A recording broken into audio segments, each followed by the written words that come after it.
Assalamualaikum warahmatullahi wabarakatuh. Innal hamdalillah nahmaduhu wa nasta'inuhu wa nastaghfiruh wa na'udzu billahi min shururi anfusina wa min sayyiati a'malina. May yahdihillahu fala mudilla lahu wa man yudlil fala hadiya lahu. Wa asyhadu an la ilaha illallah wahdahu la syarika lahu wa asyhadu anna Muhammadan 'abduhu wa rasuluh. Ya ayyuhalladzina amanu taqullaha haqqa tuqatih wa la tamutunna illa wa antum muslimun. Amma ba'd, fa inna asdaqal hadithi kitabullah wa khairal hadi hadi Muhammadin sallallahu alaihi wasallam, syarrul umuri muhdatsatuha wa kullu muhdatsatin bid'ah wa kullu bid'atin dhalalah. Hadirin sekalian yang kami muliakan,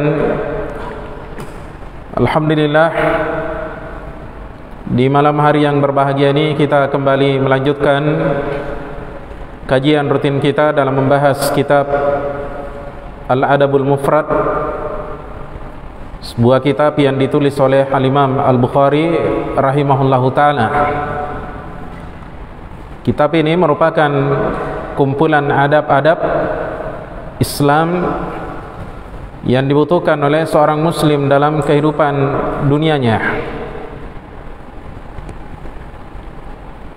Kali ini insyaallah ta'ala kita akan melanjutkan pembahasan dalam bab yang ke-6, Babu Jasa'il Walidain, bab tentang membalas kedua orang tua.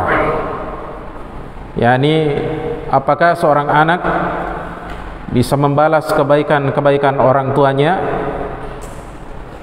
Ini judul bab yang akan kita bahas insyaallah ta'ala. Dan telah berlalu hadis yang pertama dalam bab, yaitu hadis yang ke-10.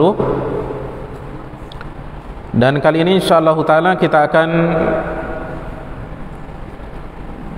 membahas hadis yang ke-11 yang merupakan hadis yang kedua dalam bab. Pertama kita akan bacakan lafaz hadisnya. Qala al-Imam al-Bukhari rahimahullahu ta'ala, al-Imam al-Bukhari rahimahullahu ta'ala berkata, haddatsana Adamu, telah menceritakan kepada kami Adam. Nanti kita akan jelaskan siapa yang dimaksud dengan Adam. Qala, kata Adam ini, haddatsana Syu'batu, katanya telah menceritakan kepada kami Syu'bah. Qala, kata Syu'bah, haddatsana Sa'id bin Abi Burdah, telah menceritakan kepada kami Sa'id bin Abi Burdah. Qala, kata Sa'id ini, sami'tu Abi yuhadditsu, aku pernah mendengarkan ayahku menceritakan, annahu syahida ibn Umar, bahwa beliau menyaksikan sahabat Ibnu Umar,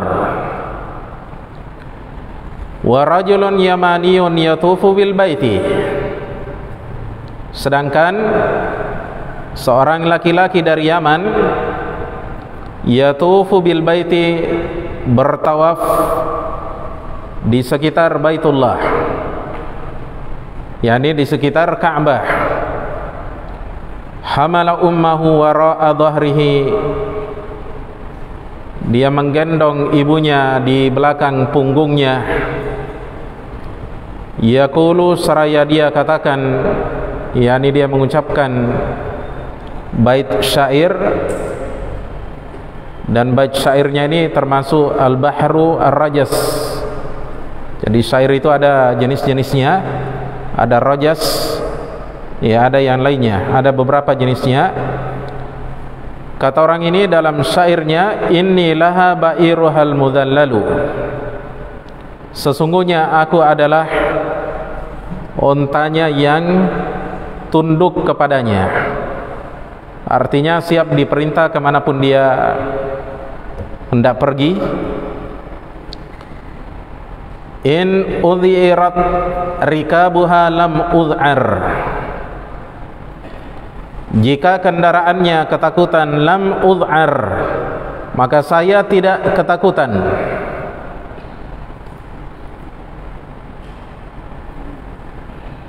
Summa qala, kemudian orang itu berkata, yakni ya orang yang menggendong tadi ibunya ini berkata, ya ibna Umar, wahai ibnu Umar, aturani jasaituha, apakah anda memandang saya telah membalas ibu saya, yakni kebaikan-kebaikannya ibu saya. Jadi katanya, wahai ibnu Umar, apakah anda memandang saya ini telah membalas kebaikannya ibu saya? Qala la, kata sahabat ibnu Umar, tidak. Wala bisafratin wahidatin, dan tidak pula satu desahan. Nanti kita akan jelaskan apa yang dimaksud dengan satu desahan di sini. Ya. Hadirin sekalian yang kami muliakan, kemudian di akhir hadis itu dikatakan oleh Sa'id ibnu Abi Burdah, summa tafa ibnu Umar, kemudian bertawaflah sahabat ibnu Umar, fa'atal maqama, lalu beliau mendatangi al-maqam, yakni maqam Ibrahim. Jadi saya perumpamakan ini Baitullah, ya, perhatikan. Kemudian di sini Hajar Aswad, di sini ada maqam Ibrahim, ya, maka kita disyariatkan solat di belakang maqam menghadap ke Ka'bah. Ya, disinilah Abdullah bin Umar berdiri menghadap Ka'bah. Jadi maqam Ibrahim berada di tengah antara beliau dengan Ka'bah. Itu sunnah dari Nabi sallallahu alaihi wasallam. Disunnahkan seseorang solat 2 rakaat di situ. Nanti kita akan jelaskan insyaallah taala. Jadi katanya fa'atal maqama, kemudian beliau mendatangi al-maqam, yakni maqam Ibrahim. Taib. Fa shalla raka'ataini, lalu beliau melaksanakan salat 2 rakaat. Thumma qala ya ibna Abi Musa, kemudian beliau yakni Ibnu Umar berkata, wahai anaknya Abu Musa, yakni wahai Sa'id bin Abi Burdah, wahai Abu Burdah, ya. Jadi Abu Burdah yang disapa di sini, wahai anaknya Abu Musa, maksudnya Abu Burdah, yakni muridnya yang meriwayatkan hadis ini dari sahabat Ibnu Umar. Jadi kata beliau, ya ibna Abi Musa, wahai anaknya Abu Musa, yakni Abu Musa al-Asy'ari, sahabat, ya. Inna kulla raka'ataini tukaffirani ma amamahuma, sesungguhnya setiap 2 rakaat akan menebus, akan menghapuskan dosa-dosa yang ada di depan keduanya. Jadi kata beliau, sesungguhnya setiap 2 rakaat akan menebus, akan menghapuskan dosa-dosa yang ada di depannya. Taib. Ini lafaz hadis yang akan kita kaji pada pertemuan kali ini insyaallah taala, hadis yang ke-11 dari kitab Al-Adabul Mufrad karya dari Al-Imam Al-Bukhari rahimahullahu taala. Tapi seperti biasanya metode yang kita gunakan setelah kita bawakan lafaz hadisnya, maka selanjutnya kita kembali ke awal dari lafaz hadis ini untuk kita kaji lebih mendalam lagi insyaallah taala. Hadirin sekalian yang kami muliakan,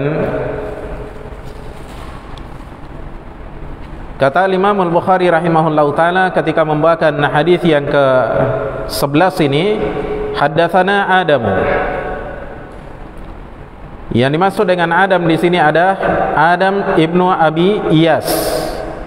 Adam ibnu Abi Iyas Al-Khurasani. Nah, ini gurunya Al-Bukhari rahimahullah. Kalau kita dapati beliau meriwayatkan dari Adam, maka yang dimaksud adalah Adam ibnu Abi Uwais Al-Khurasani. Beliau merupakan rawi yang thiqah, dan hadis-hadisnya diriwayatkan oleh ashabul kutubis sittah selain Muslim dan Abu Daud. Abu Daud meriwayatkannya tapi bukan dalam sunannya, tapi dalam kitabnya An-Nasikh wal Mansukh. Ini Adam ini ya, terkenal ya, gurunya Al-Bukhari ini, Adam bin Abi Iyas rahimahullahu taala. Beliau ini wafat pada tahun 221 Hijriah. Dijelaskan oleh Al-Hafidz Muhajar bahwasanya beliau adalah seorang rawi yang thiqatun sabtun. Ya, rawinya thiqah, lagi kokoh, lagi kuat.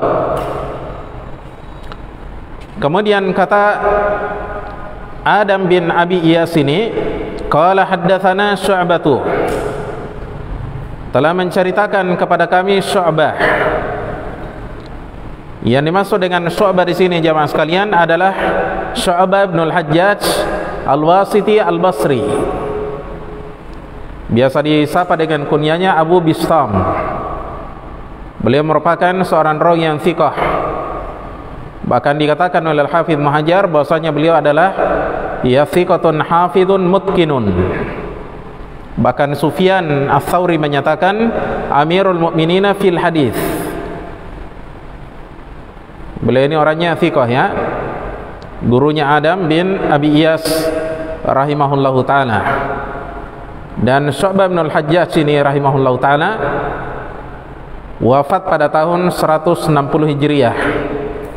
Adapun hadis-hadisnya beliau, maka hadis-hadisnya diriwayatkan oleh ashabul kutubis sittah, yaitu Al-Bukhari, Muslim, Abu Daud, At-Tirmidzi, An-Nasa'i dan Ibnu Majah. Kemudian kata Syu'bah bin Al-Hajjaj rahimahullahu taala, haddatsana qala haddatsana Sa'id bin Abi Burdah, telah menceritakan kepada kami Sa'id ibnu Abi Burdah. Abu Burdah ini bapaknya beliau namanya Amir. Namanya Amir. Sa'id ibnu Abi Burdah Amir bin Abdullah bin Qais. Iya. Al-Kufi, berasal dari negeri Kufah. Dan beliau ini merupakan rawi yang thiqah, dan namanya wafat pada tahun 168 Hijriah. Adapun hadis-hadisnya beliau, maka hadis-hadisnya diriwayatkan oleh ashabul kutubis sittah, yakni Al-Bukhari, Muslim, Abu Daud, At-Tirmidzi, An-Nasa'i dan Ibnu Majah. Kemudian beliau katakan qala sami'tu abi, katanya saya pernah mendengar ayahku menceritakan. Ayahnya beliau adalah Abu Burdah, anaknya sahabat Abu Musa Al-Asy'ari, Abu Burdah ibnu Abi Musa. Beliau dan ayahnya adalah dua orang yang terkenal dengan kunyahnya. Sahabat Abu Musa Al-Asy'ari terkenal dengan kunyahnya jemaah sekalian. Kemudian anaknya yang bernama Abu Burdah ini juga terkenal dengan kunyahnya, Abu Burdah Al-Kufi. Beliau merupakan rawi yang thiqah ya. Adapun hadis-hadisnya beliau, maka hadis-hadisnya beliau diriwayatkan oleh Al-Bukhari, Muslim, Abu Daud, At-Tirmidzi, An-Nasa'i dan Ibnu Majah, yakni ashabul kutubis sittah. Dan konon kabarnya beliau meninggal dunia pada tahun 104 Hijriah. Kemudian kata Abu Burdah ini,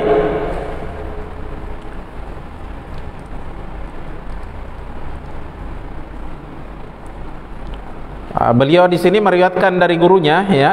Siapa gurunya beliau di sini? Sahabat yang meriwayatkan hadis ini yaitu sahabat Abdullah bin Umar, Ibnu Umar ya, disingkat dengan Ibnu Umar. Ini sahabatnya Rasulullah sallallahu alaihi wasallam, seorang sahabat yang mulia, termasuk minas sabiqinal awwalina fil Islam, orang-orang yang terdahulu lagi pertama kali masuk ke dalam Islam. Ya. Dan beliau mengikuti seluruh peperangan yang ada selain perang Badar. Ya, selain perang Badar. Karena waktu itu usianya beliau belum cukup. Ya, tapi semua peperangan setelah itu beliau ikuti. Tapi sahabat Abdullah bin Umar termasuk di antara sahabat yang dikenal banyak meriwayatkan hadis dari Nabi SAW. Di sana ada 4 orang Abdullah di kalangan para sahabat, dikenal dengan Abadilah, terkenal banyak meriwayatkan hadis dari Nabi SAW. Pertama adalah beliau Abdullah bin Umar. Kemudian yang kedua adalah Abdullah bin Abbas. Kemudian yang ketiga adalah Abdullah bin Amr, Abdullah bin Amr bin Al-As. Kemudian yang keempat adalah Abdullah bin Mas'ud radhiyallahu anhum. Semoga Allah subhanahu wa ta'ala ridho terhadap mereka semuanya. Baik, dan sahabat Abdullah bin Umar radhiyallahu anhuma wafat pada tahun 73 Hijriah. Adapun hadis-hadisnya beliau, maka hadis-hadisnya diriwayatkan oleh ashabul kutubis sittah, yakni Al-Bukhari, Muslim, Abu Daud, At-Tirmidzi, An-Nasa'i dan Ibnu Majah. Baik, kita kembali ke redaksi hadis yang kita bahas pada kesempatan kali ini. Kata Abu Burdah, annahu syahida ibn Umar, bahwa beliau pernah menyaksikan sahabat Ibnu Umar. Ibnu Umar ini ringkasan dari Abdullah bin Umar, ya. Jadi kalau kita dapat sahabat Ibnu Umar, sama kalau dikatakan Abdullah bin Umar. Ibnu Mas'ud, Abdullah bin Mas'ud. Ibnu Abbas, Abdullah bin Abbas. Ini sudah masyhur di kalangan para ulama, ya. Kalau ada sahabat yang dipanggil demikian, maka ya seperti itu, ya, nama mereka Abdullah. Jadi Abu Burda di sini menceritakan bahwa dia pernah menyaksikan sahabat Abdullah bin Umar. Pada saat itu jamaah sekalian, sahabat Abdullah bin Umar berada di Mekah, berada di Baitullah. Wa rajulun yamaniyun yatufu bil bait. Kata Abu Burdah rahimahullah, sedangkan ada seorang laki-laki dari Yaman bertawaf di sekitar Baitullah. Artinya beliau bersamaan dengan laki-laki pemuda yang berasal dari Yaman ini. Hamala ummahu wara'a dhahrih. Si pemuda ini menggendong ibunya di belakang punggungnya. Masya Allah, ya. Ini menunjukkan kepada kita perjuangan dan jihad si pemuda ini, bagaimana dia menggendong ibunya di belakang punggungnya. Kalau kita di sini mungkin dengek, ya, istilahnya. Di belakang punggungnya dia bawa dari negeri Yaman ke kota Mekah. Yaman dengan Mekah itu jauh, ya. Iya. Jadi katanya hamala ummahu wara'a dhahrih. Si pemuda itu menggendong ibunya di belakang punggungnya. Yaqulu, seraya dia katakan, yakni dia ucapkan syair, dia ucapkan puisi, inni laha ba'iruhal mudhallalu. Sesungguhnya saya ini adalah ontanya, yakni si ibu, ontanya si ibu yang tunduk. In ud'irat rikabuha, jika ontanya ketakutan, lam ud'ar, maka saya tidak ketakutan. Artinya, ya, ontanya tunggangannya ibu saya ini, yakni diri saya sendiri ini itu lebih enak ditunggangi daripada unta itu sendiri. Ya, karena kalau unta terkadang dia ketakutan, akhirnya dia lompat, akhirnya dia lari. Tapi kalau saya katanya tidak. Ibu saya gendong dengan penuh kelembutan, penuh dengan kasih sayang, seperti halnya dahulu ibu saya ketika dia menggendong saya di masa kecil, maka saya perlakukan dia seperti itu juga di hari ini. Thumma qala ya ibna Umar aturani jasaituha. Kemudian bertanyalah pemuda tadi, berkata pemuda tadi, wahai Ibnu Umar, apakah anda memandang saya telah membalas kebaikan orang tuaku, kebaikan ibuku ini? Apa jawabannya sahabat Abdullah bin Umar? Kata beliau, la, tidak. Kamu belum dapat membalas kebaikan ibumu, wala bi safratin wahidatun, dan tidak pula dengan satu desahan. Ya. Yang dimaksud dengan desahan di sini jamaah sekalian adalah desahan seorang ibu ketika dia melahirkan. Satu kali dia merintih, dia mendesah ketika melahirkan anaknya penuh dengan kesakitan. Kata Abdullah bin Umar, satu kali ibumu mendesah ketika dia melahirkan, itu merupakan kebaikan yang luar biasa besarnya, jasa yang luar biasa besarnya. Tidak bisa kamu bayar dengan pengorbananmu seperti ini. Kamu jangan pernah berpikir bahwasanya kamu bisa membayar dengan pengorbananmu seperti ini. Ini belum ada apa-apanya. Jadi luar biasa ya, bagaimana para salaf dahulu berusaha berbuat baik, berbakti kepada kedua orang tuanya. Dari Yaman jamaah sekalian dia gendong ibunya, mungkin karena orangnya miskin, tidak ada hartanya bisa dia pakai membeli kendaraan atau menyewa unta jamaah sekalian, maka dia bawa ibunya dengan penuh ya kasih sayang, dia gendong ibunya jamaah sekalian dari Yaman, negeri yang sangat jauh, menuju Mekah jamaah sekalian. Dia lakukan semata-mata karena Allah Subhanahu wa taala. Dia lakukan jamaah sekalian karena dia ingin membalas kebaikan orang tuanya. Ketika dia di masa kecil jamaah sekalian dirawat oleh ibunya, dibawa ke sana kemari jemaah sekalian. Bahkan sebelum dia dilahirkan, dikandung oleh ibunya. Di dalam perut ibunya ada bayi yang beratnya 2 kilo, 3 kilo. Bahkan terkadang ada bayi 4 kilo. Pernah ada di kampung saya di Polman, bayi beratnya 8 kilo dia lahir. Masya Allah ya. Ketika itu heboh di media, di surat kabar. Sampai saya waktu itu penasaran juga. Saya pergi jenguk anak yang baru lahir itu, betul-betul memang besar badannya. Saya tanya langsung ibunya, ini ibu berapa beratnya ini ketika dia lahir? Iya.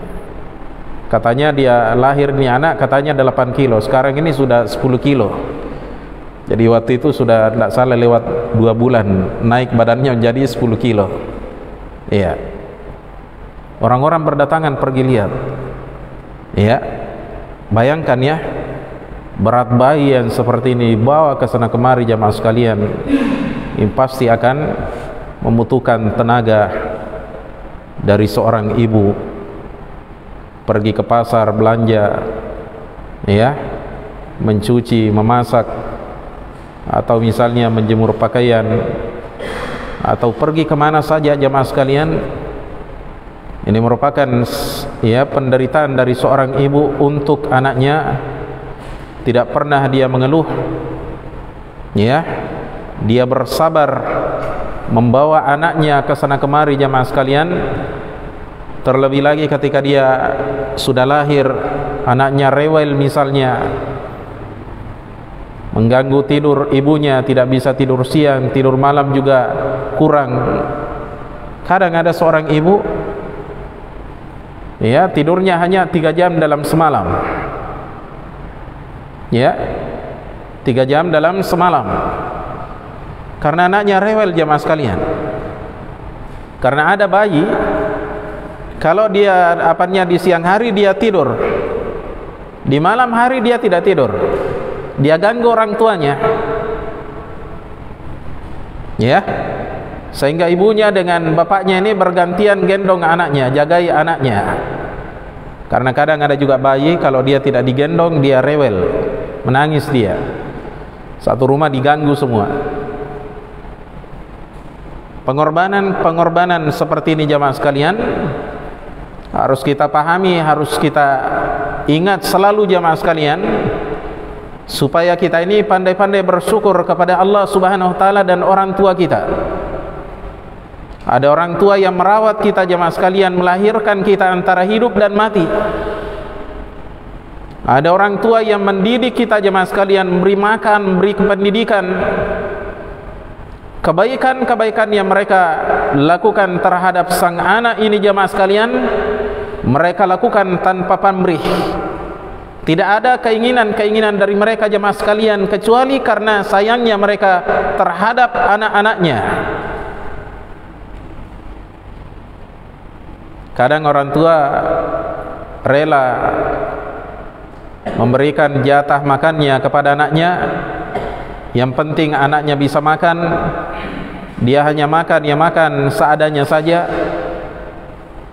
Ini juga kebaikan jemaah sekalian. Oleh karena itu kata sahabat Abdullah bin Umar di sini bahwasanya kamu itu dengan menggendong ibumu, kamu belum bisa bayar dengan itu. Ya, kamu belum bisa bayar semua itu dengan satu desahan dari ibumu, satu rintihan dari ibumu ketika dia melahirkan, ketika dia berada antara hidup dan mati.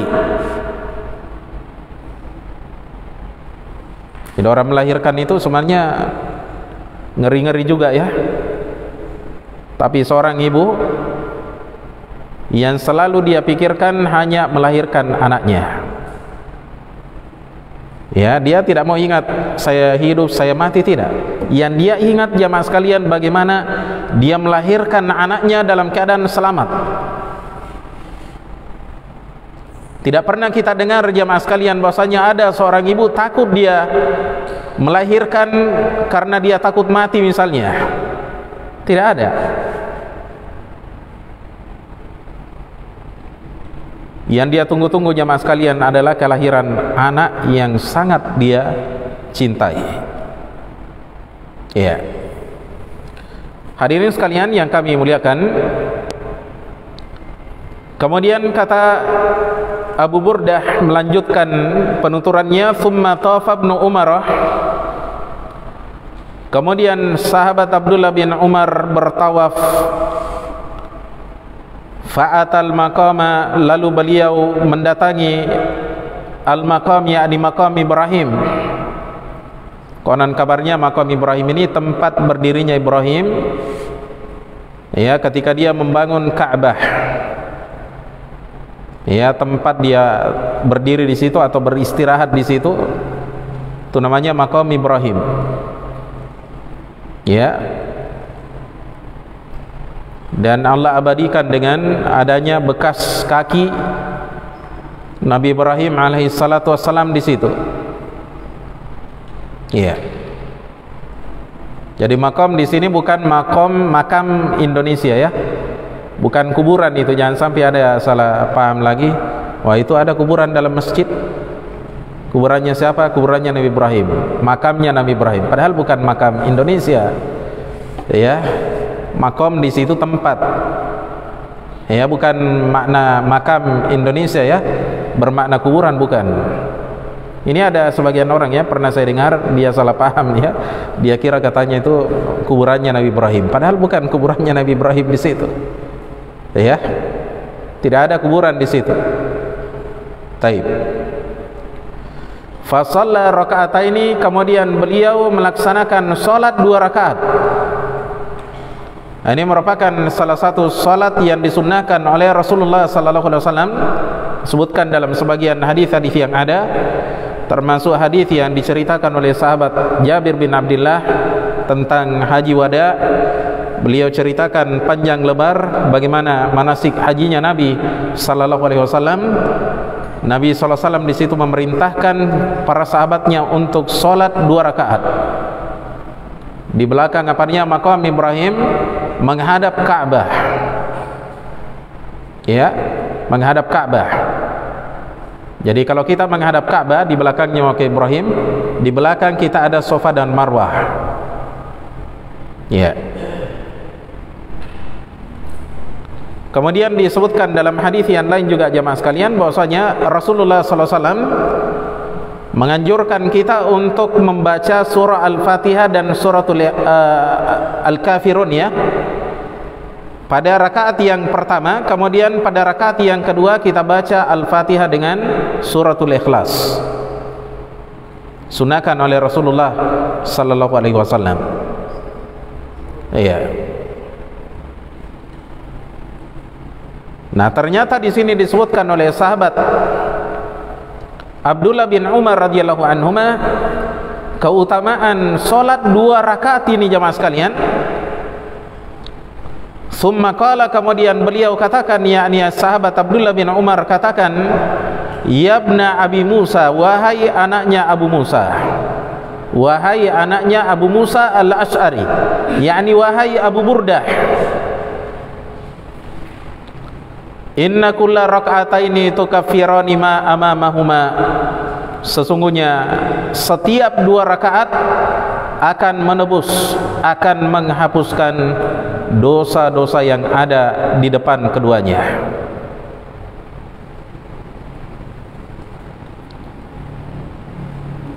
Di sini sahabat Abdullah bin Umar radhiyallahu anhuma menjelaskan kepada kita jemaah sekalian keutamaan solat 2 rakaat, solat sunnah yang dikerjakan oleh seorang hamba ketika dia masuk ke dalam masjid atau ketika dia selesai tawaf, dikenal dengan solat sunnah tawaf. Dan itu bukan solat tahiyatul masjid, beda. Karena bagi orang yang bertawaf jamaah sekalian, pengganti dari tahiyatul masjidnya itu adalah tawaf di sekitar Baitullah. Jadi kalau kita masuk Masjidil Haram, kita disunnahkan apa? Tawaf 7 keliling, 7 kali ya. Dimulai dari Hajar Aswad dan berakhir pada Hajar Aswad. Setelah itu tidak perlu kita sholat 2 rakaat kecuali kalau kita tawafnya adalah tawaf untuk umrah atau untuk haji. Nah, baru di situ disunnahkan. Tapi kalau kita hanya sehari-harinya keluar masuk Masjidil Haram, ya, kita sudah selesai haji atau selesai umrah, kita mau masuk Masjidil Haram, maka sebaiknya kita tawaf ya 7 keliling sebagai apanya pengganti tahiyatul masjid. Hadirin sekalian yang kami muliakan,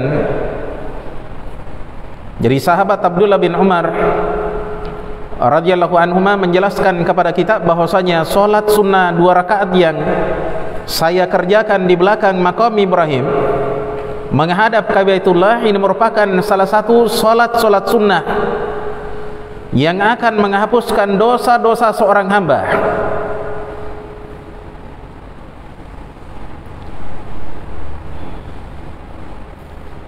Kemudian juga datang dalam sebuah hadis yang diriwayatkan oleh At-Tabarani rahimahullah ta'ala dalam kitabnya Al-Mu'jamul Awsat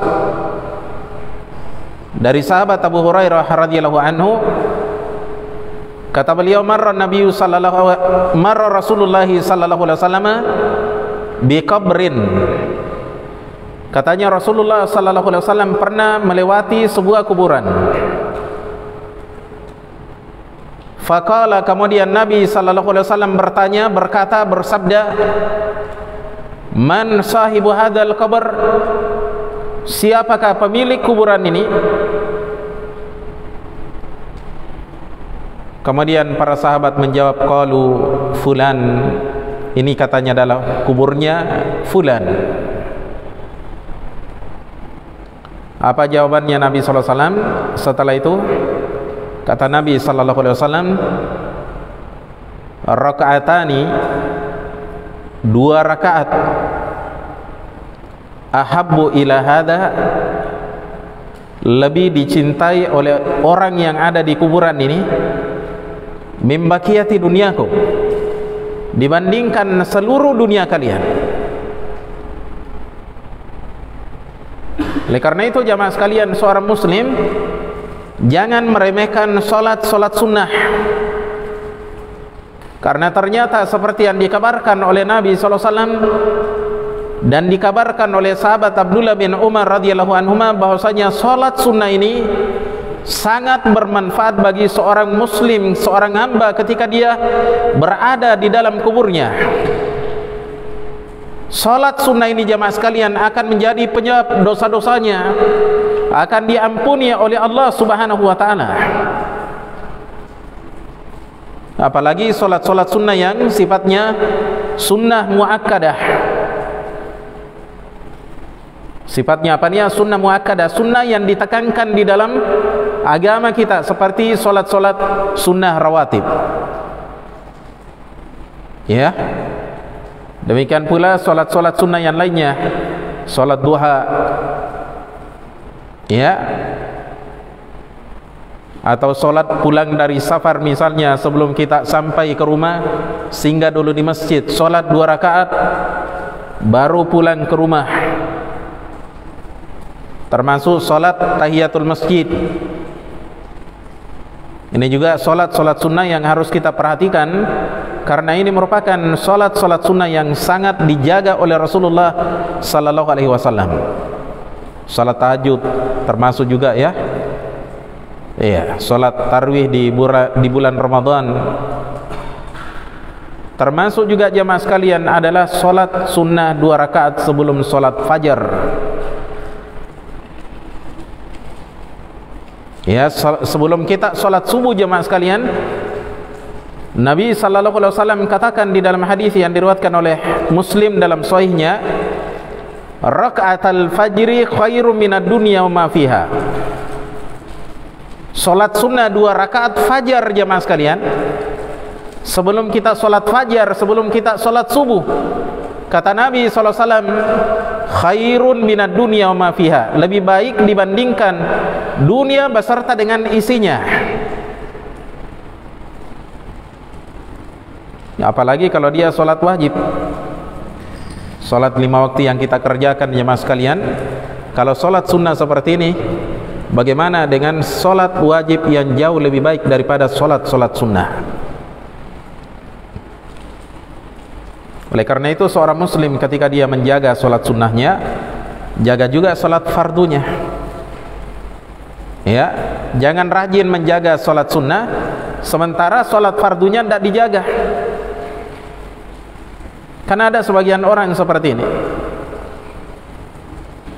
luar biasa dia rajin sekali menjaga solat duhanya, tapi solat duhurnya bolong-bolong. Ya,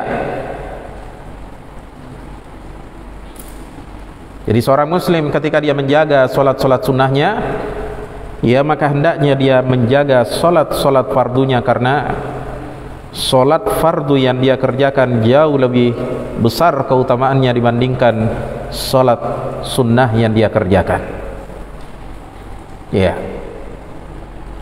termasuk dalam hal ini adalah solat lail, solat malam yang kita lakukan. Jangan sampai membuat kita alfa dari solat subuh. Ya, bangun tengah malam, capek, jam 4 istirahat, pergi baringnya sampai selesai orang sholat subuh di masjid. Padahal orang yang sholat subuh di masjid jamaah sekalian, pahala yang mereka dapatkan itu jauh lebih besar daripada pahala yang kita dapatkan yang hanya sholat lail di rumah, tidak pergi sholat jamaah di masjid. Ini bagi laki-laki, ya. Taib.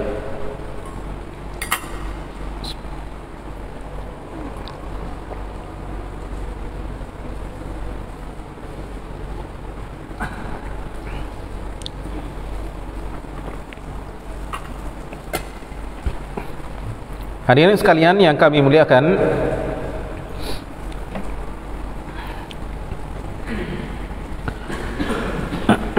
Selanjutnya di sini kita akan sebutkan siapa saja yang meriwayatkan hadis ini. Maka hadis ini diriwayatkan oleh Al-Bukhari dalam kitabnya Al-Adabul Mufrad seperti yang kita lihat ya pada nomor hadis yang ke-11. Kemudian hadis ini juga diriwayatkan oleh seorang ulama yang bernama Al-Husain bin Harb. Al-Husain bin Harb pakai ba. Al-Marwazi dalam kitabnya Al-Bir Was-Silah pada nomor hadis yang ke-37 dan 38. Kemudian juga hadis ini diriwayatkan oleh Al-Fakihi pakai hak kacamata ya, Al-Fakihi dalam kitabnya Akhbaru Makkah pada nomor hadis yang ke-642 dan 643. Ibnu Abi Dunya dalam kitabnya Makarimul Akhlaq pada nomor hadis yang ke-235 dan 246. Ya, dalam kitabnya Makarimul Akhlaq pada nomor hadis yang ke-235 dan 246. Kemudian Al-Baihaqi dalam kitabnya Syu'abul Iman pada nomor hadis yang ke-7550. Dan yang terakhir Ibnul Jauzi dalam kitabnya Al-Bir Was-Silah pada nomor hadis yang ke-5. Ya. Pada nomor hadis yang ke-5. Ya. Dan hadis ini jamaah sekalian disahihkan oleh Syekh Al-Albani rahimahullahu taala. Ya. Disahihkan oleh Syekh Al-Albani rahimahullahu taala. Taib. Kemudian hadis ini juga diriwayatkan secara marfu oleh Al-Bazzar dalam kitabnya Musnad Al-Bazzar pada nomor hadis yang ke-4380. Jadi dia hadisnya marfu ya, artinya ucapannya, sabdanya Nabi sallallahu alaihi wasallam ya. Yaitu tentang apa namanya tanya jawab antara laki-laki ini dengan Abdullah bin Umar di sini dengan Nabi sallallahu alaihi wasallam. Dalam riwayat Al-Bazzar dengan Nabi sallallahu alaihi wasallam, percakapannya dengan Nabi sallallahu alaihi wasallam. Iya. Hanya saja hadis ini jemaah sekalian adalah hadis yang dhaif. Karena di sini ada rawinya yang bernama Al-Hasan ibnu Abi Ja'far. Al-Hasan bin Abi Ja'far. Dikatakan oleh Al-Hafidz Ibnu Katsir bahwasanya dia adalah seorang rawi yang dhaif. Ya, seorang rawi yang dhaif. Ya. Ini dijelaskan oleh Al-Hafidz Ibnu Katsir dalam tafsirnya pada jilid 5 halaman 67. Kemudian yang kedua ada rawinya lain yang bernama Laits Ibnu Abi Sulaim. Nah, ini juga rawi yang dhaif. Jadi ada dua penyakitnya rawi yang bermasalah. Yang pertama Al-Hasan ibnu Abi Ja'far. Kemudian yang kedua adalah Laits bin Abi Sulaim. Ada dua Al-Laits yang harus kalian pahami. Satunya thiqah, yakni Al-Laits ibnu Sa'ad Al-Misri. Ya, Al-Laits ibnu Sa'ad Al-Misri, orangnya thiqah.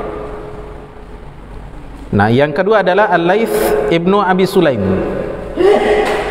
Nah, para ulama ketika ingin membedakan antara Al-Laits yang thiqah dengan Al-Laits yang dhaif, Al-Laits yang dhaif dilepas alif lamnya, dihapus alif lamnya, Laits ibnu Abi Sulaim.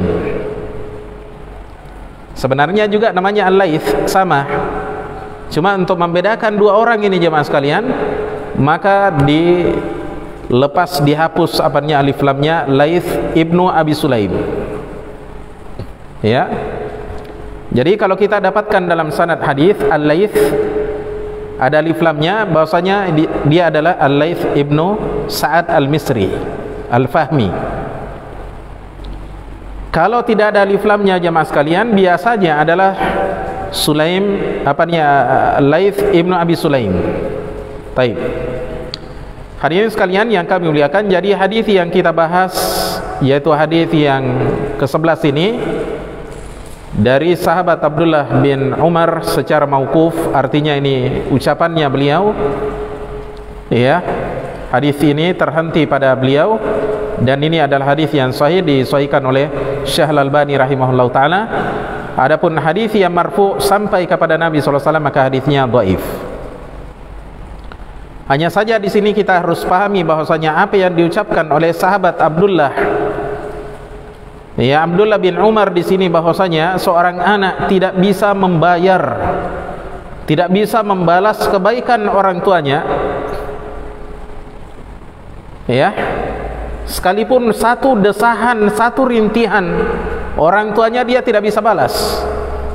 Dari mana beliau ketahui hal yang seperti ini jamaah sekalian? Tentunya beliau dengar dari Nabi sallallahu alaihi wasallam. Ya. Demikian pula masalah keutamaan salat 2 rakaat jamaah sekalian bisa menghapuskan dosa seorang hamba. Dari mana beliau mengetahui semua ini jamaah sekalian? Pasti beliau pernah mendengarkan hal itu dari Nabi sallallahu alaihi wasallam. Inilah salah satu contoh jamaah sekalian, hadis yang mauquf tapi hukumnya adalah hukum marfu. Hadisnya mauquf artinya ucapannya sahabat, pernyataannya sahabat, tapi dianggap sebagai pernyataannya Nabi sallallahu alaihi wasallam, sabdanya Nabi sallallahu alaihi wasallam. Baik, hadirin sekalian yang kami muliakan, kemudian yang terakhir di sini kita akan nukilkan beberapa buah faedah dari hadis ini.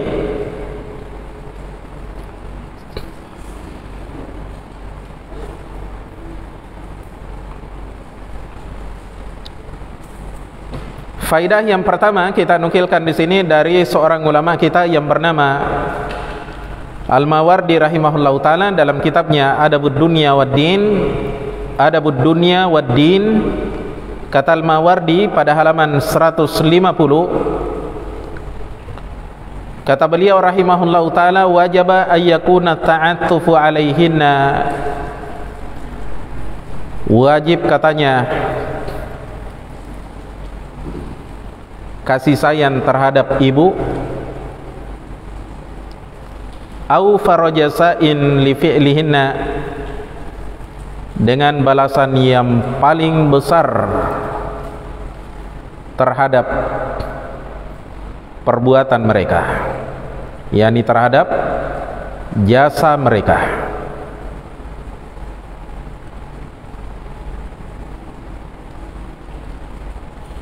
Wa kifaan li haqqihinna,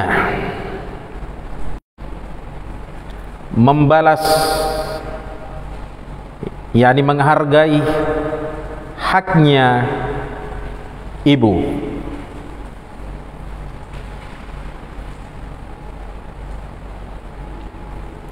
Jadi kata beliau wajib apanya? Wajib, iya, kasih sayangnya seorang anak terhadap ibunya itu lebih apanya dengan balasan yang paling besar terhadap perbuatan ibunya. Ya, perbuatan yakni jasa-jasa ibunya. Jadi kita sebagai seorang anak itu harus berupaya membalas semaksimal mungkin. Ya, menyayangi ibu kita termasuk ayah kita juga tentunya semaksimal mungkin. Ya, sebagaimana halnya jamaah sekalian, mereka juga ketika merawat kita di masa kita kecil jamaah sekalian, mereka menyayangi kita semaksimal mereka, semampunya mereka jamaah sekalian.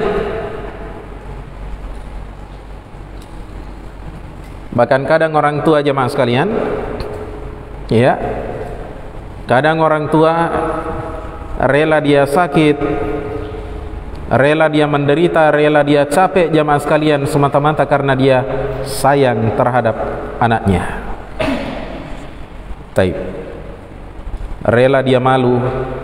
Kadang ada orang tua anaknya cacat, dia tidak malu. Sementara di sana tidak ada orang lain yang siap untuk merawat anak yang cacat seperti itu. Kalau kita mungkin sehat, mungkin anaknya sehat, mungkin tidak terlalu berat ya. Tapi kalau anak itu cacat jamaah sekalian, anaknya buta, anaknya pincang, anaknya lumpuh misalnya, maka tidak ada orang yang lebih ikhlas, lebih sayang terhadap anak melainkan ibu. Kalau ayah ya dibawanya sedikit, kalau ayah ya agak cuek-cuek sedikit. Ada juga perhatiannya, tapi biasanya ayah itu lebih cuek daripada ibu, lebih kurang kasih sayangnya terhadap anak daripada ibu. Oleh karena itu haknya juga ibu berlipat ya, 3 kali lipat dibandingkan haknya ayah. Ini kita sudah jelaskan ya di awal-awal bab. Taib. Katanya sudah waktu adzan, jadi kita adzani dulu dan selanjutnya kita akan petik ya faedah yang berikutnya.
Taib.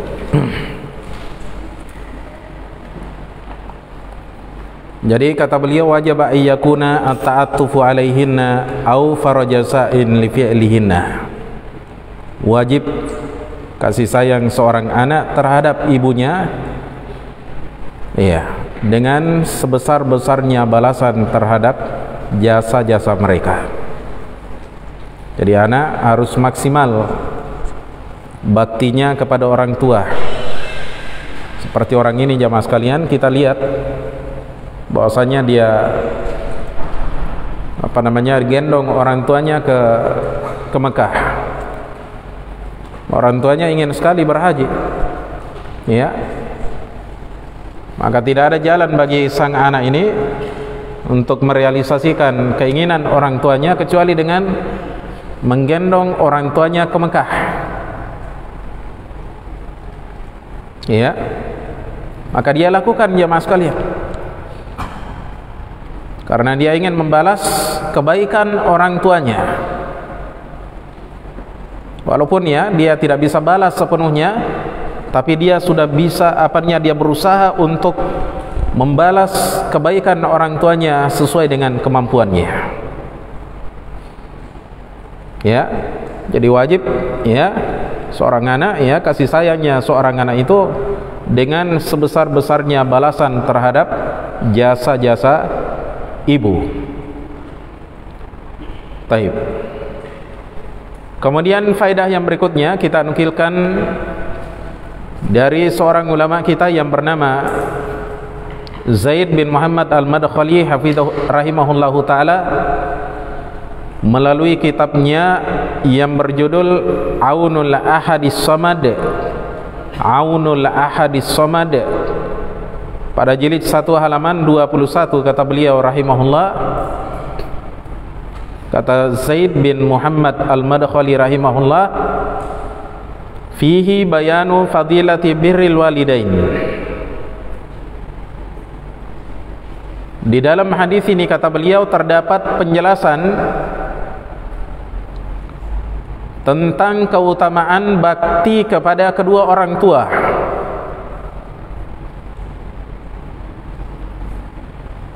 Jadi dalam hadis ini kata beliau terdapat penjelasan tentang keutamaan bakti kepada kedua orang tua. Apa keutamaannya jemaah sekalian? Keutamaannya ya, anak ini akan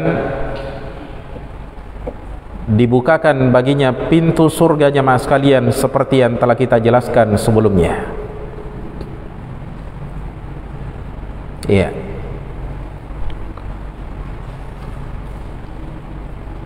Dan begitu besarnya keutamaan bakti kepada orang tua ini. Iya.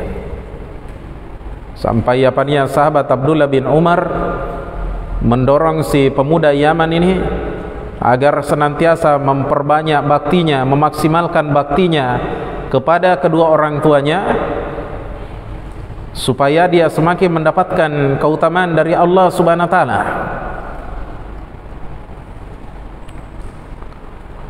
Kemudian yang kedua jemaah sekalian, faedah yang kedua kata Zaid bin Muhammad Al-Madkhali rahimahullah dalam kitabnya yang sama Aunul Ahadis Samad jilid 1 halaman 21, kata beliau rahimahullahu taala,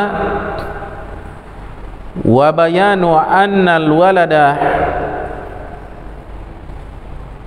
dan juga penjelasan bahwa seorang anak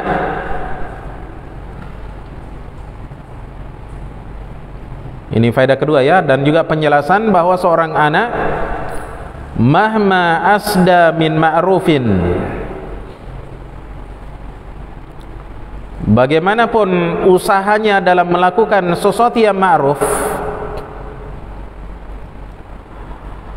wa qaddama min jamilin liwalidayh, dan juga bagaimanapun dia mempersembahkan kebaikan kepada orang tuanya,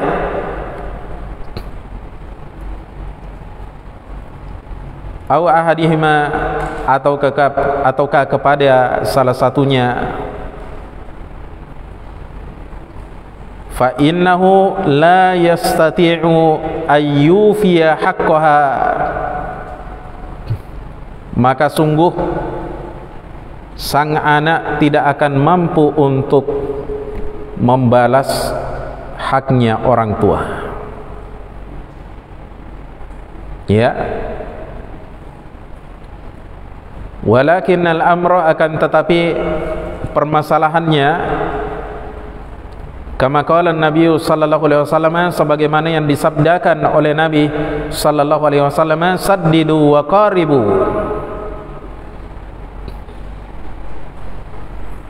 berlaku luruslah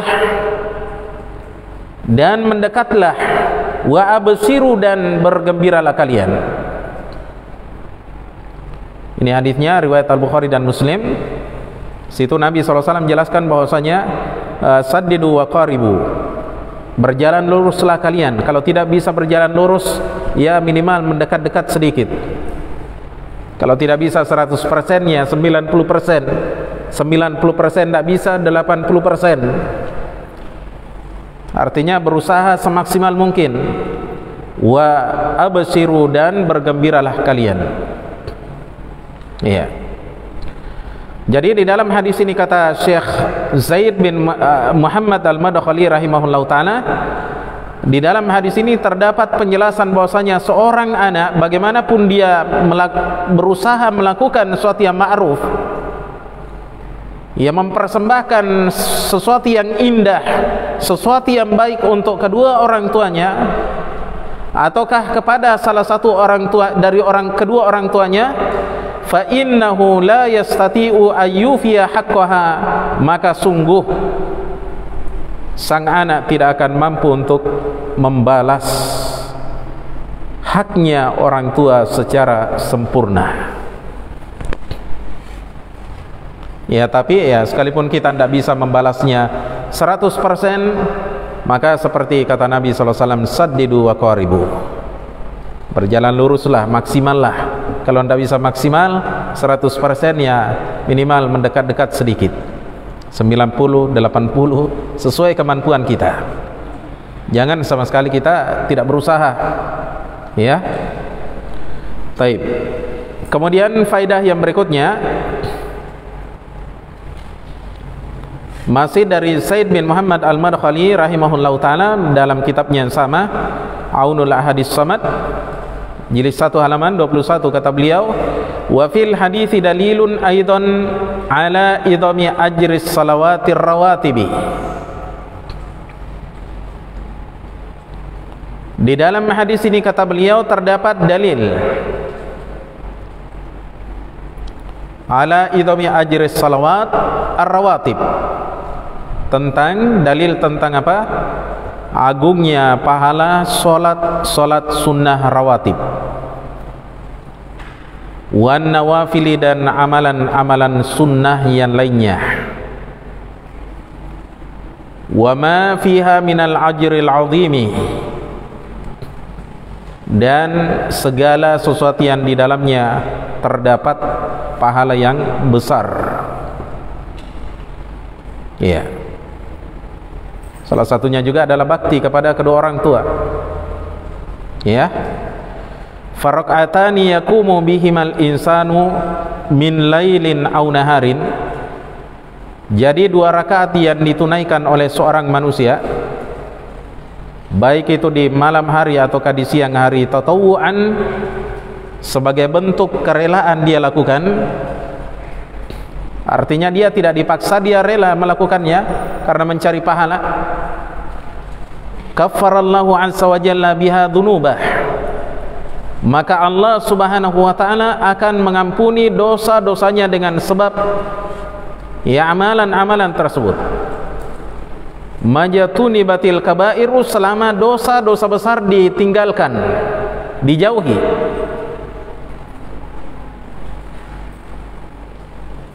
Jadi dalam hadis ini kata beliau terdapat dalil yang menunjukkan tentang besarnya pahala solat sunnah rawatib, yaitu solat sunnah yang mengiringi solat fardu yang kita kerjakan. Setelah maghrib 2 rakaat, setelah isya 2 rakaat, sebelum subuh fajar ya 2 rakaat, setelah apanya sebelum dan setelah duhur 2 rakaat masing-masing ya. Nah, ini namanya solat sunnah rawatib. Sebelum asar tidak ada, tapi boleh kita kerjakan, disunahkan, karena ya setiap antara 2 adzan, yakni antara adzan dan iqamat, itu ada solat sunnah yang dianjurkan oleh Nabi sallallahu alaihi wasallam, walaupun tidak sama penekanannya dengan solat sunnah rawatib yang lainnya. Ya. Taib. Jadi kata beliau di dalam hadis ini terdapat dalil yang menunjukkan tentang besarnya pahala solat sunnah rawatib dan amalan-amalan sunnah yang lainnya. Wa ma fiha minal ajril azimi, serta amalan-amalan yang di dalamnya terdapat pahala yang besar. Seperti seorang anak bakti kepada orang tuanya, itu jangan diremehkan ya. Karena ini termasuk di antara amalan yang akan menghapuskan dosa-dosa kita. Amalan yang akan menjadi sebab kita dimasukkan ke dalam surga. Taib. Kemudian faidah yang lainnya jemaah sekalian disebutkan di sini oleh Zaid bin Muhammad Al-Madkhali rahimahullah, seorang ulama dari Timur Tengah. Kata beliau, wa takunu sababan aidan fit takhallusi min kabairid dzunub.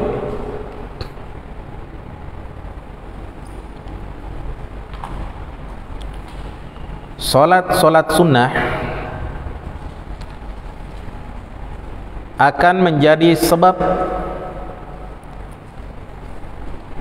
dalam keselamatan seorang hamba dari dosa-dosa besar. Ya. Jadi solat sunnah yang kita kerjakan itu menjadi apa? Sebab dalam keselamatan kita dari dosa-dosa besar. Kenapa jemaah sekalian? Fal hasanatu tudhibus sayyi'at, karena kebaikan-kebaikan itu akan menghilangkan keburukan-keburukan.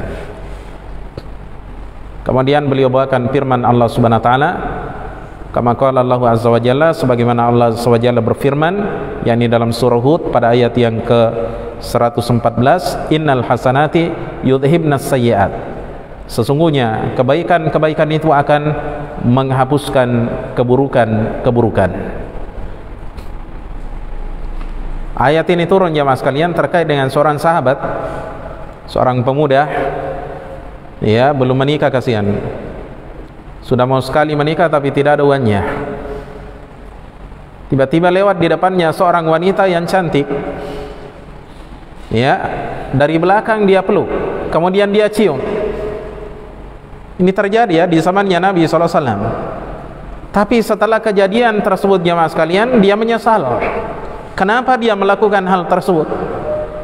Akhirnya dia datang kepada Nabi SAW karena merasa sangat bersalah ketika melakukan hal tersebut. Jemaah sekalian, turunlah ayat ini, innal hasanati yudhibnas sayyi'at, sesungguhnya ya kebaikan-kebaikan itu akan ya menghapuskan keburukan-keburukan.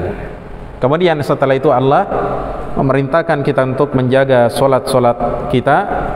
Maka di situ ada isyarat bahwasanya solat ya merupakan sebab bagi keselamatan seseorang dari dosa-dosa, termasuk diantaranya adalah dosa besar.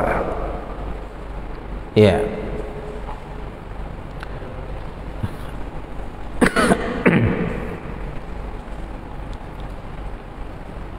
Kemudian kata saya di sini, wal hasanatu tajurrul hasanata ba'daha. Jadi kebaikan itu akan membawa kebaikan setelahnya. Artinya dia akan memanggil kebaikan yang lainnya. Wa idza atada al insanu kasbal hasanati yakillu syarruhu. Apabila seseorang terbiasa melakukan kebaikan-kebaikan, maka keburukannya akan menjadi berkurang. Wa yaktsuru khairuhu, dan kebaikannya akan semakin banyak. Makanya kita jemaah sekalian perbanyak amalan-amalan sunnah supaya ya hari-hari kita dipenuhi dengan amalan-amalan soleh. Dan satu amalan jemaah sekalian, di antara amalan-amalan soleh, jangan pernah kita meremehkannya. Karena terkadang ada amalan yang kecil menurut pandangan kita, ternyata dia adalah penentu bagi kebahagiaan kita di dunia dan di akhirat. Pernah kita dengar hadis seorang pelacur jamaah sekalian dari kalangan Bani Israel, pengikutnya nabi-nabi yang terdahulu. Ketika itu dia turun ke sumur, kehausan minum, ya, ambil air dari sumur tua, naik ke atas, tiba-tiba ada anjing jamaah sekalian, kehausan sambil dia julur-julurkan lidahnya. Karena kasih sayangnya si wanita ini, iba melihat anjingnya tersiksa karena kehausan ini sampai dia jilat-jilat tanah. Maka akhirnya dia turun kembali ke sumur dengan susah payah. Kemudian dia ambil air dengan selopnya, sepatunya, sambil dia gigit, ya. Jadi dia gigit begini.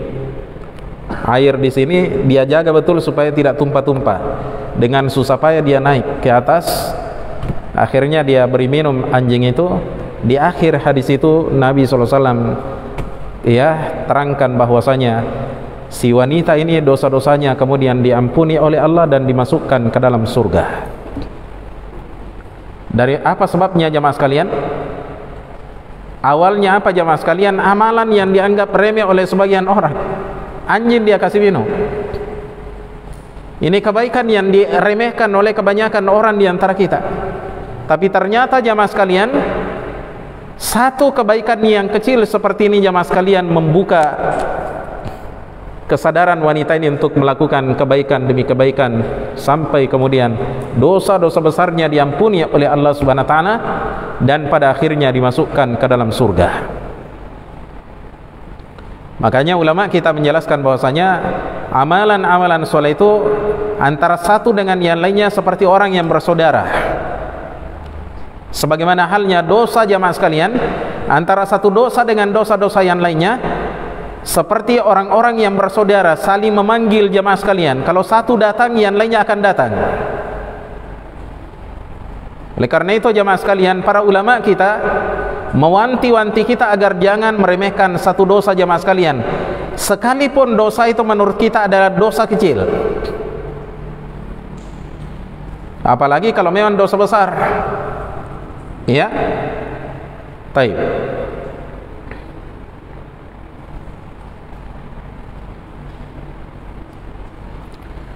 Faidah yang berikutnya masih dari Said bin Muhammad Al-Markhali rahimahullahu taala. Fas-salatu bi faraidiha wa nawafiliha miftahun likulli khair. Fas-salatu bi faraidiha wa nawafiliha. Salat entah itu salat fardu ataukah salat sunnah merupakan miftahun, kunci, pembuka ya, likulli khairin, bagi semua kebaikan. Makanya Nabi SAW itu dan para sahabatnya sangat menjaga yang namanya salat sunnah termasuk diantaranya ya. Wahya afdalu amalin yataqarrabu bihil ibadu ilallahi tabaraka ta'ala. Salat itu merupakan seutama-utamanya amalan yang dengannya para hamba mendekatkan diri kepada Allah tabaraka ta'ala. Faraidu wa nawafilah, apakah itu solat fardu ataukah solat nafilah, solat sunnah.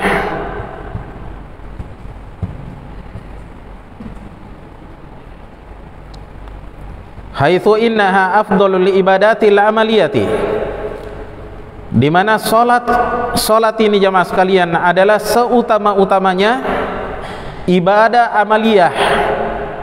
Artinya ibadah amaliyah dikerjakan oleh tubuh kita ya. Ajran dari sisi pahala, wa aidatan bil khair, dan juga dari sisi dia membawa kebaikan ala sahibiha, bagi pelakunya, fid dunya, di dunia, wal barsakhi, di alam barsakh, wal akhirati, dan juga di akhirat.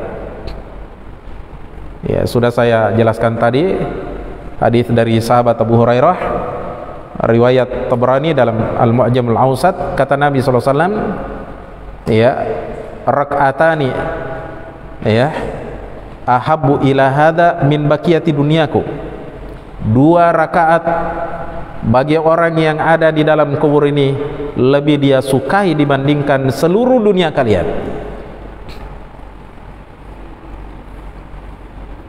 Sini tidak dijelaskan salat apa yang dimaksud jamaah sekalian. Apakah salat wajib atau salat sunnah, mencakup kedua-duanya jamaah sekalian. Itu lebih berharga bagi seorang hamba ketika dia sudah berada di alam kuburnya jamaah sekalian, dia berharap masih bisa mengerjakan salat 2 rakaat. Baru dia rasakan manfaatnya jamaah sekalian ketika dia sudah berpindah alam.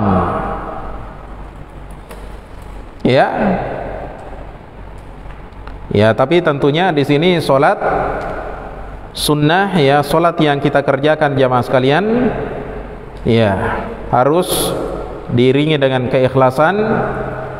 Ya, kita bersihkan amalan-amalan kita, termasuk diantaranya solat kita dari riya, apalagi yang namanya syirik besar yang membatalkan keimanan seorang hamba. Hadirin sekalian yang kami muliakan, kemudian faedah yang berikutnya, sabar sedikit ya. Kita nukilkan dari seorang ulama yang bernama Muhammad Luqman As-Salafi rahimahullah, seorang ulama dari negeri India. Dalam kitabnya Rasul Barad Syarhul Adabil Mufrad, atau singkat saja Rasul Barad, halaman 20, kata beliau ketika memetik faidah dari hadis ini, kata beliau fiqhul hadis, pemahaman dari hadis ini, artinya fikihnya hadis ini, ya, faidahnya, pelajarannya hadis ini.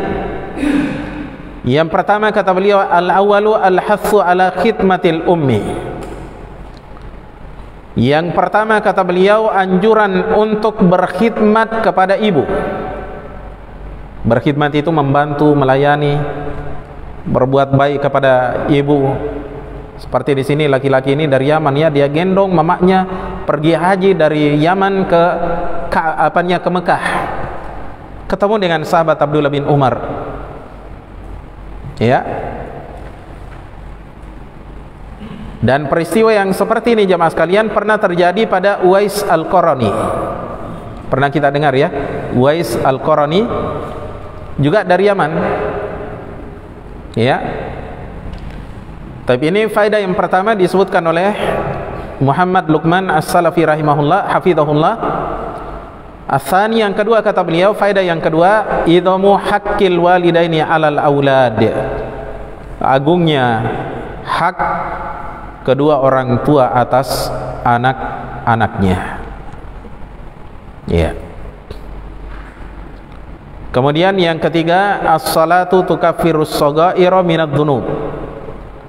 Salat akan menghapuskan dosa-dosa kecil. Salat akan menghapuskan dosa-dosa kecil. Kemudian dosa besar bagaimana? Situ ada khilaf di kalangan para ulama. Ada yang menyatakan bisa menghapuskan dosa besar, ada juga yang menyatakan tidak bisa menghapuskan dosa besar, karena dosa besar itu harus diiringi dengan tobat. Ya. Kemudian faidah yang keempat jemaah sekalian, fadlut tawafi. Ar-rabi'u fadlut tawafi. Keempat, ya, faedah yang keempat, keutamaan tawaf. Wassalati 'inda maqami Ibrahim, dan salat yakni 2 rakaat di sisi maqam Ibrahim. Jadi kalau kita selesai tawaf 7 keliling, berakhir di Hajar Aswad, ini misalnya maqam Ibrahim, nah kita berdiri di sini. Ini Ka'bah. Jadi maqam Ibrahim ada di tengah. Kita disunahkan sholat di sini. Selesai 7 putaran tawaf. Taib. Hadirin sekalian yang kami muliakan, saya kira demikian apa yang perlu kami jelaskan pada majelis kali ini. Semoga Allah Subhanahu wa taala senantiasa memberikan pertolongan dan taufiknya bagi kita semua, dan semoga Allah Subhanahu wa taala menjadikan kita termasuk anak-anak yang senantiasa mengingat kebaikan kedua orang tuanya, berbuat baik ya, dan berbakti kepada mereka, karena sesungguhnya ya kedudukan seorang hamba tidak akan sempurna kecuali ketika dia memenuhi dan membalas kebaikan orang tuanya. Jadi tugas kita bukan hanya ibadah kepada Allah, tapi juga kita diperintah untuk berbakti kepada kedua orang tua kita. Subhanakallahumma bihamdika, asyhadu an la ilaha illa anta, astaghfiruka wa atubu ilaik. Assalamualaikum warahmatullahi wabarakatuh.